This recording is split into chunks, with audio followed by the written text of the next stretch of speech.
Good morning, ladies and gentlemen. It is Tuesday, July 7th, and I am sitting in the store talking to myself. But really, I'm talking to you. It's time for What's in the Box.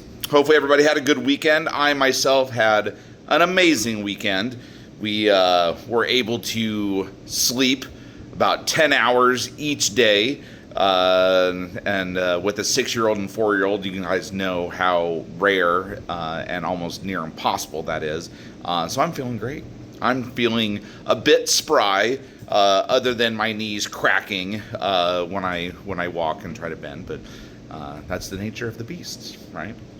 But beyond that, yeah, a good weekend. Hopefully everybody had a safe 4th. Everybody was able to keep all their fingers and enjoy the festivities accordingly.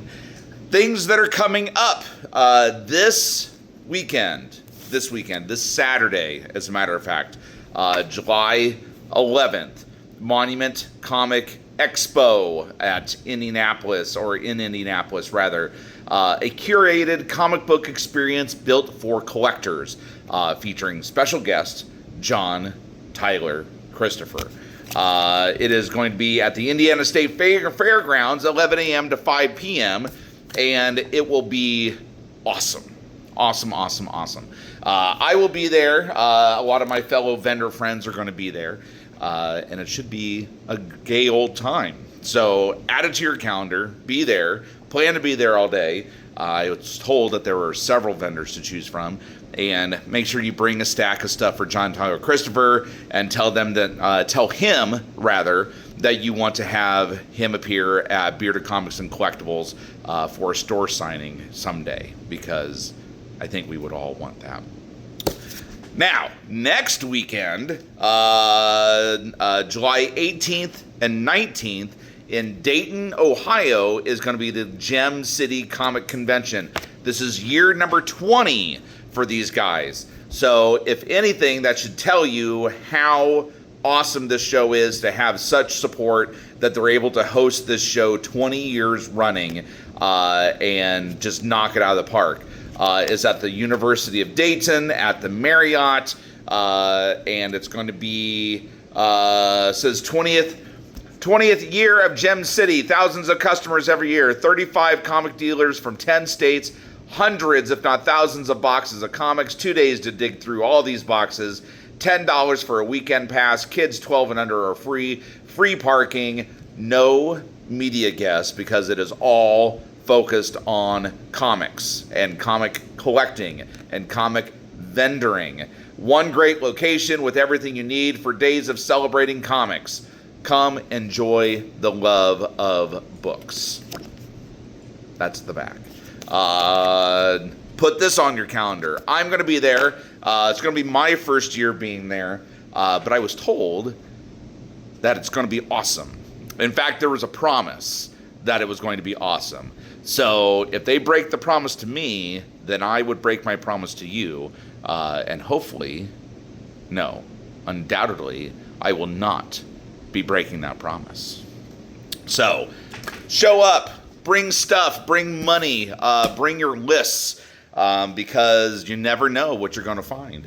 I mean, when there are that many concentrated vendors that are solely focused on bringing books and good books, you're going to find stuff. You're going to find what you want. I'm going to be bringing a lot of my Silver Age stuff and hard to find stuff. I'm going to be bringing all these boxes here before me, or behind me, rather. This one that says graded books. This one says Key Comics. That one says Key Comics. Yeah. We got you. Bring your lists. If you can't be there, I can't make any promises, but if there is one, maybe 2 books that you are looking for specifically, talk to me. I'll see what I can do. Maybe I'll put you in contact with a vendor that has it, and then I'll kind of do some looking for you as well, because I'm going to be looking for my stuff. I am down to 2 books for my Uncanny X-Men run. Number 12, which is the first appearance of Juggernaut, And I believe number 73, I think is what it was. No, not 73. 67. I think it was 67 that I need, which is, oddly enough, the reprint of the first appearance of Juggernaut. So, which explains why it's such a difficult book to find, because people can't afford number 12, so they look for the reprint, and then it makes the reprint hard to find. And then here I am trying to pick up the pieces from all these people hoarding the stuff that I need and want. How dare you? How dare you hoard? You hoarder, you. I mean, I'm going to be hoarding too. I'm going to be posting a picture of my comic collection because we are rearranging the house a little bit. I'm moving things around my office, and I have a wall of comic books. So if you want to see what a comic book store collector's collection may look like, yeah, stay tuned. Anyway, so for today, I am going to be showing off some of that Silver Age, late Silver Age, early Bronze Age DC collection that I got in. We've got a long box here. We've got about 25 minutes to pump through it, so I don't want to delay your experience any longer. But we'll kind of chew through it. In this collection, there was a random Fantastic Four number 92. This is a low-grade book. The cover, I think, is detached on the bottom staple. You can kind of see it right there. So it's a low-grade copy, but low-grade is better than no-grade, right? And then this is kind of fun. Joker number 7. What is that? Number 6, 7, and 4. I was counting backwards. 4, 6, and 7 of the Joker. That's kind of a fun series to get your hands on. Kind of hard to find because people love the Joker, especially that's his first solo series. So that's pretty rad. Speaking of Joker, we're going to roll into Batman. I'm not going to be reading off the numbers here just because there's a whole long box full of stuff and a chunk of things. So you may or may not recognize some of these books and covers. This starts at number 391 for Detective Comics. Again, 391 is where we're starting.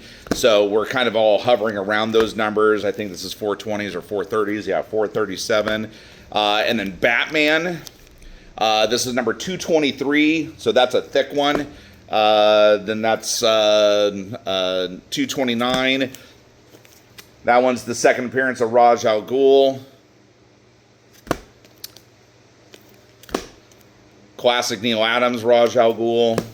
Those are big books. Oh no, Robin's hanging from the belfry. What happened? I don't know. Read me. Read me. Oh, here's another random Fantastic Four. And then here's a Kid Colt. Fantastic Four number 76. This is a mid-grade copy, so I put around a 5.5. Those of you that may be interested or curious about Fantastic Four. Let's see here. I'm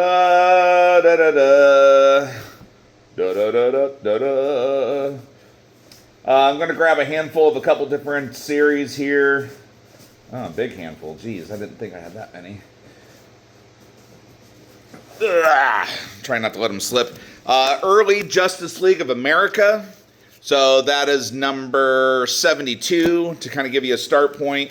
So if you're a Justice League of America fan, that's a good Stranger issue. Bearded monster. Second appearance of the Freedom Fighters, which are these guys right here, led by Uncle Sam. Silly book, right? Squarebound. Teen Titans. So if you're a Teen Titans fan, that is number 35. So early Teen Titan appearances. Yeah, and then I was super excited when I got this collection because Wonder Woman. Wonder Woman is so elusive for me. You just don't really find a lot of Wonder Woman. I'm actually kind of surprised Wonder Woman isn't more expensive than what it is, just because of how rare it seems to be. I mean, granted, she doesn't have a huge following per se. I mean, she does, but like not Batman, you know what I mean? But yeah, these books, I mean, were just so great. By the way, starting at 183 is where the first one was. But yeah, if you are a Wonder Woman collector, hurry in, because I know I have a ton of people looking for Wonder Woman. This is the first cover of Nubia, by the way, which is the Amazonian queen right now. A couple square-bound issues. But yeah, Wonder Woman. I mean, that's pretty cool. Again, I was pretty excited when I saw him, just because of not ever really finding Wonder Woman. Flash, kind of the same deal. I mean, I get a lot of Flash, but not early Flash. This is 190, you know, and even then, you know, this isn't necessarily like early Flash, but it's 70s Flash. And some of this stuff can be tricky to find, especially in high grade. This stuff, just to put it on your radar, a lot of it is mid-grade copies. So that means that they're going to be pretty affordable in the grand scheme of things. You know, they're not going to be 9.6, 9.4, or even 8.0 copies, which could put them in the, you know, $50, $100 range. Supergirl #1. So lots of talk about Supergirl lately, obviously with the movie. Have you seen the movie yet? Oh, by the way, first team up of Supergirl and Zatanna. That's pretty cool. But yeah, have you seen the Supergirl movie? Adventure Comics, which runs into Supergirl here in a second. There's Supergirl. I was actually reading an article. Supergirl is kind of deemed to be the biggest superhero flop of all time. They said it cost around $400 to $500 million to produce. That's what they were expecting. And they said they're going to be lucky to break, or I think as of this morning, there were 100 million worldwide. So they're still 300 million away from breaking even on the movie. So that sucks. But I myself, I haven't seen it yet. I mean, I'd like to see it. I just, you know, my time is precious. It's a little tricky to get out of the house sometimes.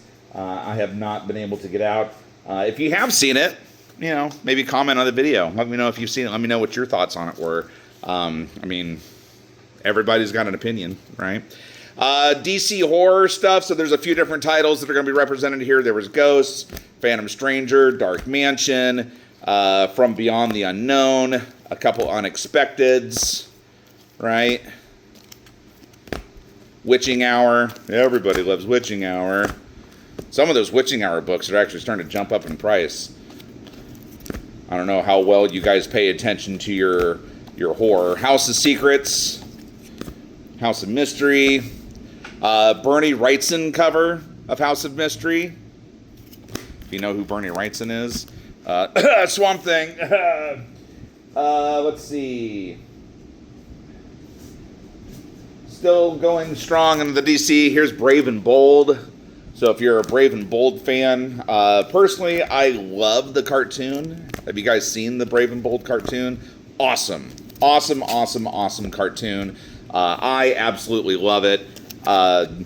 It's great to see all the, not necessarily unknown characters of DC, but just people that don't get a lot of screen time. You know, you get Hellcat, Captain Atom, even Batmite shows up in a lot of the episodes. It's just a really well-rounded cartoon. Diedrich Bader plays the voice of Batman, which if you don't know who Diedrich Bader is, think Office Space, Drew Carey's show. He was on those shows for a long time. World's Finest. So if you're a Batman and Superman fan and can never understand or pick which book to pick up and read, World's Finest gets you both of them a lot of times. Obviously, you're seeing some of these books that have a Superman kind of team up focus on them. You know, here we've got a lot of the Superman Batman. Obviously, nowadays, World's Finest has Batman and Superman in it, with its own ongoing story versus kind of the independent stories or one-offs as they used to be. Let's see. Is there other stuff that I want to show in here? I mean, there is. There always is. I'm going to skip a couple here. So this isn't DC stuff. I'm pretty much done with the DC. There might be a couple of random titles in here. Gold Key, Lost in Space, Twilight Zone. If you like Twilight Zone, these are some, early-ish numbers: 41, 37, 31, 26, and obviously moving up past that point. Romance books. If you guys are a fan of romance titles, those have a lot of collectability to them. I was quite surprised when I really started leaning into kind of collecting and reselling and so forth, because, honestly, why would romance books be of any interest? Well, that is a naive, narrow-mindedness, possibly of the general male, to be honest with you. But everybody likes a good romance novel, right?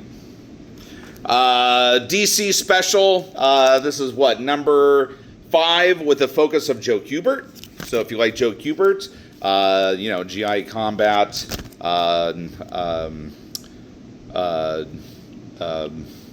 what is it, Sergeant Rock, that Kubert. Secret Origins, retelling of Robin, there's DC Wanted. Hanna-Barbera titles, Cave Kids, right, there's Yogi Bear, Top Cat, Huck Hound, Bandwagon. Hanna-Barbera stuff has a real large collectability group. I get asked for Hanna-Barbera stuff a lot. Granted, a lot of it is Scooby-Doo, which everybody loves a pup named Scooby-Doo, right? No Scooby-Doo in this lot. I mean, I would have loved to at least had one Scooby-Doo book, but yeah, we're not there. Disney books. These are early Disney books. So these are stuff from the mid to late 60s. This one is a Spanish one, if I remember correctly. Yeah, Mexico. There's a Mexico one. Early Mexican print. Jungle Book, Dumbo, Bambi, Sword in the Stone, Uncle Scrooge, Donald Duck, Uncle Scrooge and Donald Duck. This is number 1, so that's kind of a cool book. This is a mid-grade, $35 for this guy. But yeah, number 1, Robin Hood, Timmy the Ghost, so some kind of obscure titles here.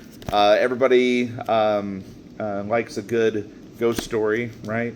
Fox and the Crow, just random things. Early Popeye, there's a Mighty Mouse, and then Sugar and Spike, if you know what Sugar and Spike is. Again, just kind of one of those random titles. And then, let's see, is there anything else here? Weird Worlds, Inferior 5, Little Lulu, Life with Archie. I usually don't price and keep Archies, but this is a real cool horror cover. So there's some collectability to it. If you need Jesus in your life, here is a Classics Illustrated, the story of Jesus, with his hands outstretched. The Man from U.N.C.L.E., Star Trek, that is a number 40, and then a Boris Karloff horror book. So that is it for the long box. Again, lots of cool stuff in there. If you're a Wonder Woman fan, a Flash fan, there's some cool Batman books in there. Old DC stuff. I mean, this box was great. It was absolutely great. I loved going through it. I loved seeing what was in this collection. Again, 95% of it is all mid-grade, anywhere between a 4 to maybe a 5.5. A lot of it was in that range. Luckily for me that there were some key books in here that did grade a little higher, in my opinion. My professional grade, or professional opinion on what the grades are for those books. So that was cool. So it's just depends on what you want. Do you want to try to hold out for a high grade copy and spend the money for it, or do you want a mid to low grade copy, fill that hole, and be happy that you're piecing together your collection on a larger scale? You know, everybody collects differently. Just let me know. There are a few Swamp Things here. I have to see if I have these first because I am a Swamp Thing collector. But here's number 5, number 6, number 10, and then 14. Yeah, 14. I'm pretty sure I have this one already. But yeah, I wasn't going to show these originally because I want them. But in case I don't have them, you know, you can message me. Or in case I do have them, rather, you can message me.